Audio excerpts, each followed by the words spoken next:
اللہ کرے کہ وہ ہو جو اللہ اور اس کا رسول چاہتے ہیں۔ ہم کوسوں دور ہیں اس چیز سے جو اللہ کی رضا ہے اور اللہ کے محبوب کی رضا ہے۔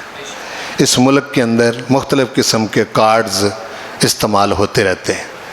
غداری کا کارڈ بھی استعمال ہوتا ہے، قومی لسانی تعصب کا کارڈ بھی استعمال ہوتا ہے، اور زبانوں کے کارڈ بھی اس میں استعمال ہوتے ہیں، مذہبی کارڈ بھی استعمال ہوتے ہیں۔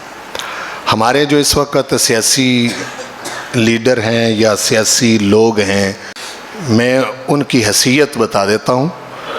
وہ میرے نزدیک اس مجمع باز حکیم کی حیثیت ہے جو کسی جگہ پر بیٹھ کر مجمع لگا لیتا ہے اور کسی کا پاؤں ہلنے نہیں دیتا، اور اس کے پاس اپنا کوئی نسخہ نہیں ہوتا، تو اس نے ادھر ادھر سے نسخے اکٹھے کیے ہوتے ہیں اور وہی اس نے بیچنے ہوتے ہیں، اور اس مجمع میں جتنے لوگ کھڑے ہوتے ہیں اس مجمع باز حکیم نے سب سے پہلے ان تمام لوگوں کو بیمار ثابت کرنا ہوتا ہے کہ آپ جتنے بھی کھڑے ہیں سب بیمار ہیں۔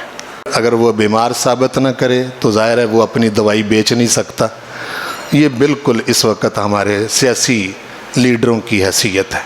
یہ مجمع باز لوگ ہیں، آپ کی کمزوریوں سے یہ بہت زیادہ واقف ہیں، اور وہ جانتے ہیں کہ پاکستانی قوم جو ہے یہ کس سطح پر کھڑی ہے۔